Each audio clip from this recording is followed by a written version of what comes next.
ये जो रेगुलेशन 13 जनवरी को आया, मैं उस रेगुलेशन को से संतुष्ट नहीं हूं। जो यूजीसी का रेगुलेशन आया वो नाकाफी है। चाहे मैं दिल्ली की सरकार में मंत्री रहा, उस नतीजे से मैंने चीजों को पढ़ा, चाहे एक वकील के तौर पर उस पीड़न की घटनाओं को पढ़ा, हर एंगल से इस नोटिफिकेशन को पढ़ने के बाद मुझे लगा ये नाकाफी है। जो हमारी डिमांड थी रोहित एक्ट बनने की, रोहित एक्ट से अलग हमें कुछ नहीं चाहिए। क्योंकि आप ये देखिए, जो इंजीनियरिंग कॉलेज हैं या IIM IITs हैं, मेडिकल कॉलेजेस हैं, या तमाम वो एजुकेशनल इंस्टीट्यूशन जो यूजीसी से एफिलेटेड नहीं है, वो तो इस गाइडलाइन में कहीं कवर ही नहीं है, रेगुलेशन में। ये रेगुलेशन तो यूजीसी के एक्ट के तहत आए हैं, इससे काम चलने वाला तो है नहीं। दूसरी बात, विरोध करने वाले उसको ना तो उन्होंने पढ़ा, विरोध करने वाले नाक नीच के विरोध कर रहे हैं। और ये जो अपने आप को सो-कॉल्ड मुख्य मीडिया कहता है, मुझे तो कई बार लगता है सब प्रीजुडिस है, उन्होंने भी उसको पढ़ा नहीं है। अगर उसको वो पढ़ते, उसके ऑब्जेक्टिव्स को पढ़ते, डिस्क्रिमिनेशन की डेफिनेशन को पढ़ते, उसमें तो ईडब्ल्यूएस भी है। ईडब्ल्यूएस में कौन है भाई? ईडब्ल्यूएस में तो ब्राह्मण, मणिया, ठाकुर और तमाम जो स्वर्ण जाति में आते हैं वो सारे के सारे ईडब्ल्यूएस में आते हैं। तो वो रेगुलेशन तो ईडब्ल्यूएस पे भी कवर होती है। और दूसरी बात, वो जो कमेटी थी जो सुप्रीम कोर्ट के डायरेक्शन पे बनी, उसमें जो 30-31 सदस्य थे, उसमें 18 के करीब तो बीजेपी के सांसद थे और ज्यादातर स्वर्ण जाति से थे। उसके तो चेयरमैन भी स्वर्ण जाति से थे। मैं नाम नहीं ले रहा हूं, लेकिन मेरे कहने का मतलब यह है कि ये भारत विविधताओं का देश है।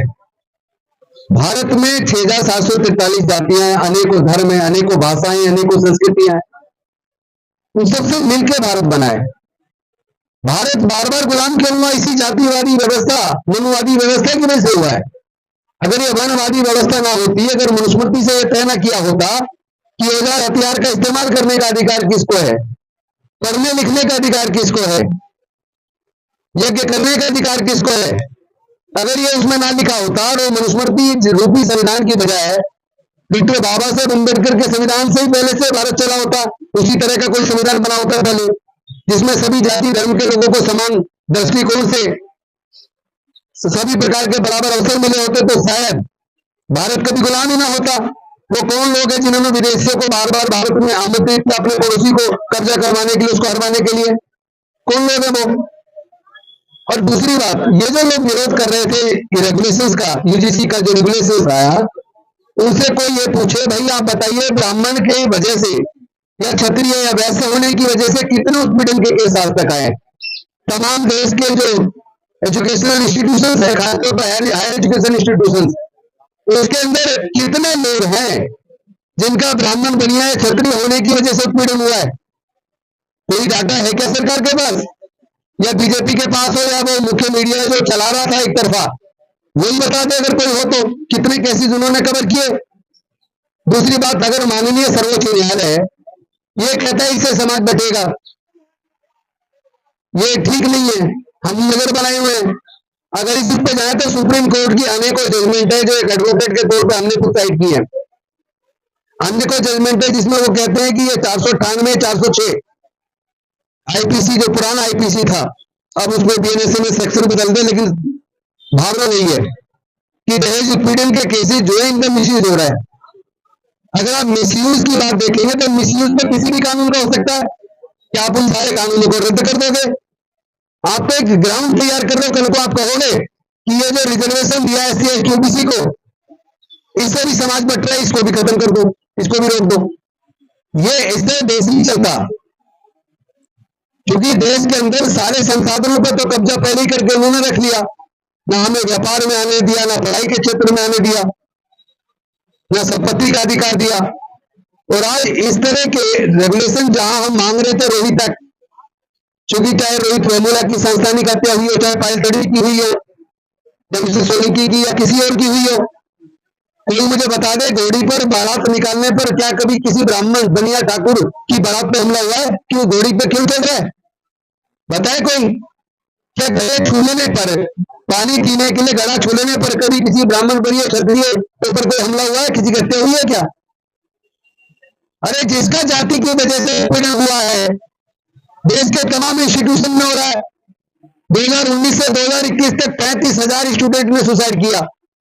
उस 35,000 का डाटा हमने जब चेक किया, उसके अंदर भी 90% सुसाइड करने वाले SC ST OBC के लोग हैं। तो अगर वो सारा देखोगे तो ये तो जांच होनी चाहिए ना कि उत्पीड़न अगर बच्चे कर रहे हैं तो क्यों कर रहे हैं, किन कारण से कर रहे हैं, कौन से कारण थे, क्यों रोहित वेमुला की मदर को सुप्रीम कोर्ट जाना पड़ा, क्यों राज तड़वी के परिवार को सुप्रीम कोर्ट जाना पड़ा, उसी के बारे में तो डायरेक्शन सुप्रीम कोर्ट ने दी थी कमेटी बना के, इसके ऊपर कोई रेगुलेशन लेके आओ, और लेकर आए वो भी अभी आधा अधूरा है, जो लेकर आए वो भी सफिशिएंट नहीं है। उसमें भी मुझे कोई न्याय की ज्यादा उम्मीद नजर नहीं आती, क्योंकि उसकी जो कमेटी बनेगी उस कमेटी में जिनके हाथ में जांच करना है, भाई सजा का प्रोविजन तो एक्ट के अंदर अलग है, वो प्रोविजन इसमें नहीं है रेगुलेशन में। इसमें तो केवल जांच बन के जांच करके टाइम बाउंड इंक्वायरी करके रिपोर्ट देने के लिए बनी है, उसका भी इतना विरोध, और उस विरोध में भी सुप्रीम कोर्ट एक तरफा जिस तरह स्टे करता है। तो आज मैं पूछना चाहता हूं, क्या सर्वोच्च न्यायालय के ऊपर अगर इस तरह के जजमेंट्स आएंगे तो भरोसा बढ़ेगा या गिरेगा? क्योंकि यहाँ आजकल हम देख रहे हैं एविडेंसेस को दरकिनार करके, लॉ को दरकिनार करके आस्था के आधार पर जजमेंट्स अगर आने लगेंगे तो क्या भारत के लोगों का भरोसा बनेगा क्या न्यायालय के प्रति? वही न्यायालय एक पत्रकार को छुट्टी के दिन रात को बेल दे देता है सुप्रीम कोर्ट सीधा, और एक चीफ जस्टिस, आदिवासी चीफ जस्टिस को कहता है आप सीधे सुप्रीम कोर्ट आगे, पहले हाई कोर्ट जाओ। भाई ये कौन सा कानून है भाई? सर्वोच्च न्यायालय पे भरोसा बने कैसे जब आप एक को तो जो पत्रकार है, जो अपर कास्ट से है, उसको तो आधी रात के दिन छुट्टी के दिन कोर्ट लगा के आप बेल दे देते हो, लेकिन एक आदिवासी मुख्यमंत्री है प्रदेश का, उसके बेल पे आप कहते हो कि आप डायरेक्ट सुप्रीम कोर्ट आए हो, आप पहले अपने हाई कोर्ट जाइए, वहां पिटीशन लगाइए। तो बोले दोहरी मानसिकता क्यों, दोहरा चरित्र क्यों? आप सबके साथ इक्वल ट्रीटमेंट करो ना, वरना तो आपकी गरिमा गिरेगी। आने वाले समय में न्यायालय के ऊपर लोगों का भरोसा धीरे धीरे कम होता चला जाएगा, जो भारत के लिए नुकसानदायक होगा। सबको सोचना पड़ेगा। रोहित एक्ट की मांग क्यों है? किन वर्षों से हमारे छात्र जूझ रहे हैं, इसी जंतर मंतर पर इतने बड़े बड़े प्रदर्शन किए हैं, और उस पर आश्वासन सरकारों ने दिया कि हम रोहित एक्ट लेकर आएंगे। रोहित एक्ट का क्या हुआ? जो आप लेके आए जिसमें अभी कुछ हुआ नहीं है, और जिससे हमें बहुत ज्यादा उम्मीदें भी नहीं है, उसके खिलाफ एक माहौल बनाया गया, और उसके ऊपर फिर सुप्रीम कोर्ट के अंदर भारत सरकार के वकील साहब चुप्पी साध लेते हैं। तुषार मेहता जी चुप रहे। सरकार का रेगुलेशन को अगर कोर्ट स्टे करती है तो क्या उन्होंने एक शब्द भी बोला? वो क्या कर रहे थे वहां? सरकार को रिप्रेजेंट कर रहे थे या मूल दर्शक बन रहे थे? ये सारी चीजें पूरा देश देख रहा है, ऐसा नहीं है आंख मीच के बैठे हम। राजनीति एक तरफ, राजनीति भी तो तभी है जब समाज मजबूत होगा। समाज को लगातार कमजोर किया जा रहा है, बच्चे सुसाइड कर रहे हैं हमारे, और हम कुर्सी के लालच में अपने लोगों को मरने दें, ऐसा किसी कीमत पर नहीं हो सकता। इस लड़ाई को हर स्तर पर लड़ा जाएगा। अभी पूरे देश का आंदोलन बनाया जाएगा। आंदोलन केवल यूजीसी रेगुलेशन के लिए नहीं, तमाम एजुकेशनल इंस्टीट्यूशन जो हायर एजुकेशन के हैं, चाहे IIT हो, IIM हो, या मेडिकल कॉलेजेस हो, इंजीनियरिंग कॉलेज हो, दूसरे कॉलेज हो, जो यूजीसी के अंदर में आते हैं, उस पर भी इस तरह का कानून बनना चाहिए जो उस पर भी लागू हो। क्योंकि ज्यादातर जितने सुसाइड के केस हैं वो ज्यादातर प्रोफेशनल कोर्सेज में है। मैंने खुद अपनी आंखों से देखा है, मेडिकल कॉलेज के अंदर देखा है, शेड्यूल्ड कास्ट के बच्चों को 2-2, 3-3 साल लगातार फेल किया जाता है। इंटरनल में फेल कर देते हैं, वाइवा में फेल कर देते हैं जानबूझकर। आपको याद होगा सफदरजंग हॉस्पिटल का केस, मेडिकल कॉलेज का, वहां पे 25 बच्चों को फेल कर दिया, कई साल लगातार किया, अल्टीमेटली वो लोग कोर्ट गए सर, और संसद के अंदर वो आवाज उठी, तो संसद के अंदर आवाज उठी और वो लोग कोर्ट गए, कोर्ट की डायरेक्शन पर, और उधर संसदीय समिति ने प्रेशर बनाया, उन 25 बच्चों की बेटियां बाहर जांच कराई गई, 25 के 25 बच्चे पास हो गए। उनके जो 5-6 साल बर्बाद किए, उनको लगातार फेल करके उसको कौन वापस देगा? एक आदिवासी बच्चा था, एम्स के अंदर टॉपर था, और उस बच्चे को फेल कर दिया, उसने सुसाइड कर लिया। बाद में उसकी कॉपी जांच की गई बाहर, वो बच्चा टॉपर था। एक टॉपर बच्चे तक को आप इस तरह ह्यूमिलेट कर रहे हो कि उसको सुसाइड के लिए मजबूर कर रहे हो, ये कब तक चलेगा? अरे आप जाति की मानसिकता बाहर निकलो। और ऐसे ऐसे प्रदर्शन, ऐसी भद्दी भद्दी गाली दलित समाज को, पिछड़े वर्गों को दी जा रही है। वो कह रहे हैं गधों को क्या घोड़ा बनाओगे? मतलब गधा समझते हो तुमने? अगर इतनी नफरत पाओगे तो क्या ये देश बचेगा? तुम खुद बच पाओगे क्या? नफरत से देश नहीं चलता, देश मोहब्बत से चलता है। जितनी जल्दी जातिवाद को खत्म करना, पहले खुद तो अपने अंदर से जाति का जहर तो निकाल दो। एक छोटी सी रेगुलेशन के ऊपर तुम इतना बवाल मचा रहे हो, और वो सारी सरकार जो धरने प्रदर्शन तक अलाउ नहीं करती, उनको सब जगह धरने पर हुजूम करे, कहीं भी जाकर चढ़ जाए, उनके खिलाफ ना पुलिस कोई कार्रवाई करती है, ना इस देश की सरकार, होम मिनिस्टर आंख मीच के बैठा है क्या? अरे तुम्हारा दृष्टिकोण तो देश में रहने वाले सभी लोगों के एक जैसा होना चाहिए। ऐसा थोड़ी है पहले इसी जगह पे 2-2, 3-3 साल लगातार धरने पर हुजूम चलते थे। अब कहते हैं 10 दिन पहले अप्लाई करो, मतलब कोई मर गया तो हम 10 दिन पहले इंतजार करेंगे आपकी परमिशन का, तब धरना प्रदर्शन करेंगे। और उसमें बहाना लगाते हैं सुप्रीम कोर्ट की डायरेक्शन है।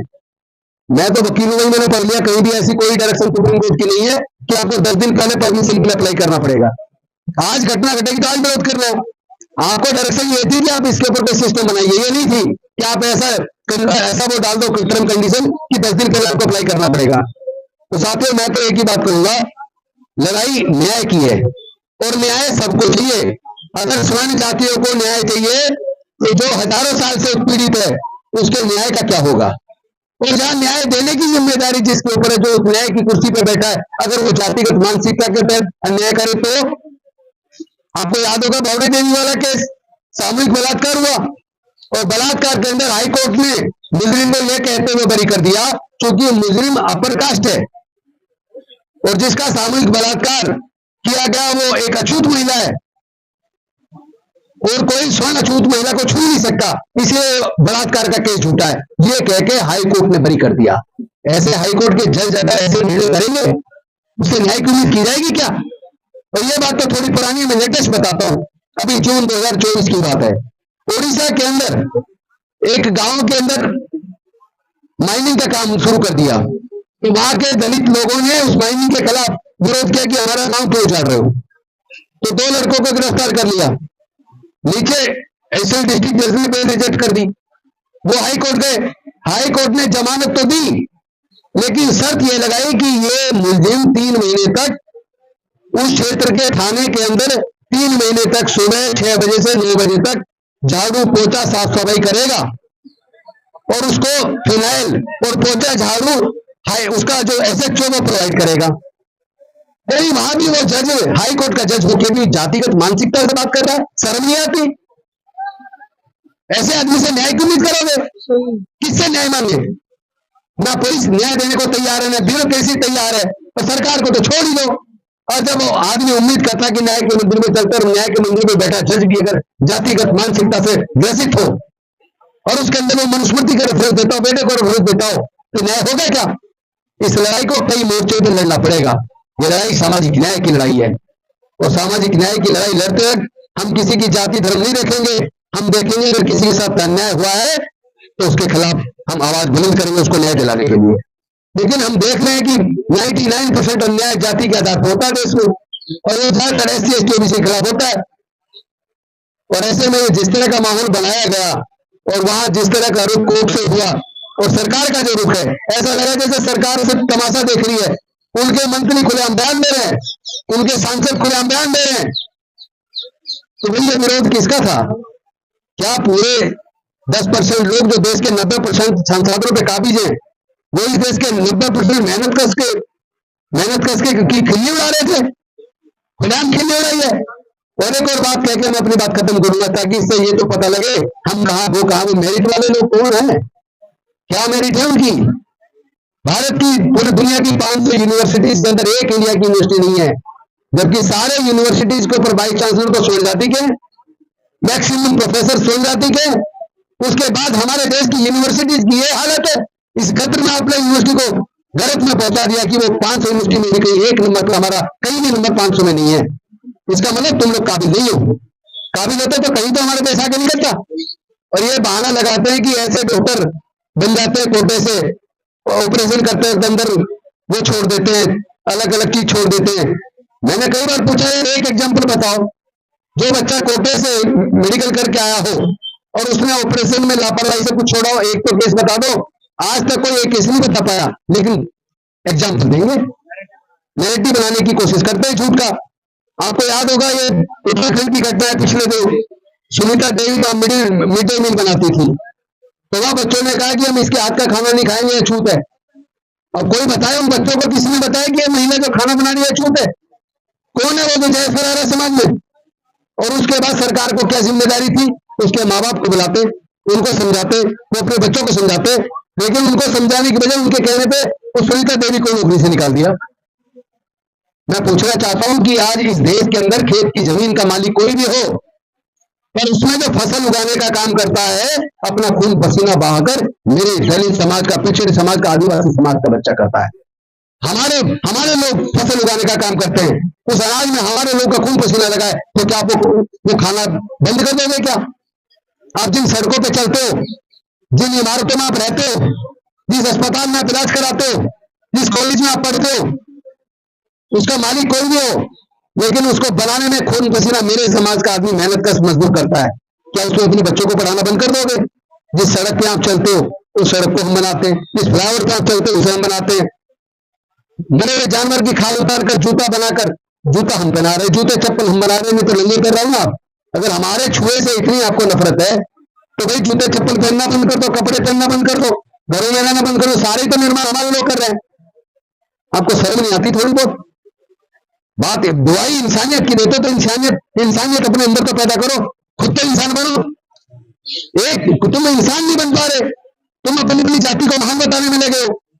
अरे जब कोई बीमार होता है, मुझे एक एग्जांपल पूरे दुनिया में बता दो, कोई बीमार आदमी कहे कि मेरा ऑपरेशन होना है, मुझे 20 यूनिट ब्लड की जरूरत है, लेकिन मैं केवल ब्राह्मण का ब्लड स्वीकार करूंगा, मैं केवल ठाकुर का ब्लड स्वीकार करूंगा। जब जान बचानी है तो यार कोई भी ब्लड डोनेट कर दो, जान बचानी है, तो जाति नहीं देखेंगे। लेकिन उसके बाद गले छू लेंगे तो दलित तो मार दिया, आदिवासी तो मार दिया। ये जाति का जहर कभी खत्म होगा कि नहीं होगा? और आप कहते हो कि आप जहर फैला रहे हो, हम क्या फैला रहे, तुम फैला रहे हो। हमारे बच्चों को 2 बजे कम नंबर देकर फेल कर देते हो, एनएफएस कर देते हो, assistant professor, associate professor, interview हो रहा है, डायरेक्ट रिटन टेस्ट को है नहीं, उसमें चुन चुन के आप हमारे बच्चों को या तो एनएफएस करते हो या कोई और दूसरा बहाना लगाते हो, और ज्यादातर सारी कुर्सियों पर तुम काबिज हो, सब कुछ कब्जा करे बैठे हो, उसके बाद भी तुम्हें सब्र नहीं है। हर चीज कब्जाने के बाद भी तुम्हें सब्र नहीं है। अभी तो कुछ मिला ही नहीं था, छोटे मोटे रेगुलेशन आते हैं, उसमें तुम्हारे को पेट में दर्द शुरू हो जाता है, मंडल आया तो कमंडल यात्रा में निकल पड़े। ये सारी बीमारी की जड़ ये भारतीय जनता पार्टी है। किसी को अच्छा लगे बुरा लगे कोई बात नहीं, कह के जाऊंगा मैं। जो भी पार्टी जातिवादी नफरत की फैलाने की, धर्म का आधार पर नफरत फैलाने की बात करेगी, मैं उसका आतंकवादी मानूंगा, देश का दुश्मन मानूंगा। और आज नहीं तो कल ये क्लैरिटी हो जानी चाहिए, ये क्लैरिटी सबको हो जानी चाहिए, कौन देश का है, कौन देश का दुश्मन है, कौन देश का निर्माता है और कौन देश को बर्बाद करने में लगा है। कौन लोग हैं जो देश के लोगों का पैसा बैंकों से लेकर बाहर भाग गए? बताइए उसमें कितने एसटी ओबीसी के लोग हैं, पता तो लगे। देश को लूटने वाले कौन है? और ये भी पता लगे कि विदेशियों को बुलाकर भारत में आक्रमण करवाने वाले वो कौन लोग थे, उसमें कितने एसटी ओबीसी के लोग हैं और कितने स्वर्ण जाति के लोग हैं, पता लगना चाहिए। ऐसे नहीं चलेगा देश। मानवता जरूरी है। हमारे देश से शांति मानवता का संदेश बुद्ध ने दिया, पूरी दुनिया में स्वीकार किया, लेकिन एक आप हो बाहर जाते हो तो बुद्ध के देश से आया हूं, और यहाँ आते ही सब फिर वही जाती है धर्म, वही सब नफरत की राजनीति। नफरत से देश नहीं चलेगा, मोहब्बत से चलेगा। मैं आप लोगों के साथ इस लड़ाई में हर तरीके से रहूंगा, अंत तक रहूंगा, जब तक रोहित एक्ट लागू ना हो जाए, बनके पूरे देश में लागू ना हो जाए, और जब तक तमाम जितनी संस्थाएं, केवल यूजीसी वाले जो एफिलेटेड जो इंस्टीट्यूशन है केवल उनके नहीं, बाकी अदर इंस्टीट्यूशन ऑल्सो, जो हायर एजुकेशन के इंस्टीट्यूशन है अलग अलग, उन सब पे इस तरह के कानून को लागू होना चाहिए। और जो भी कोई जाति आधार पर, किसी आधार पर किसी का शोषण करता है, उसके खिलाफ बेहद सख्त कार्रवाई होनी चाहिए। और जब तक नहीं होती, इस लड़ाई को लड़ने की जरूरत है। हम इसको देश का बड़ा आंदोलन बनाएंगे। और ये मुट्ठी भर लोगों ने और टीवी वालों ने दिखा के उसका इतना ऐसा दिखा दिया, सर पता नहीं क्या हो रहा है। अभी तो उतरे नहीं थे रोड पे। अब इस देश का दलित, पिछड़ा, आदिवासी, मजदूर, किसान रोड पे उतरेगा, न्याय की लड़ाई को लड़ेगा। और जब तक न्याय नहीं मिल जाता, ये लड़ाई जारी रहेगी।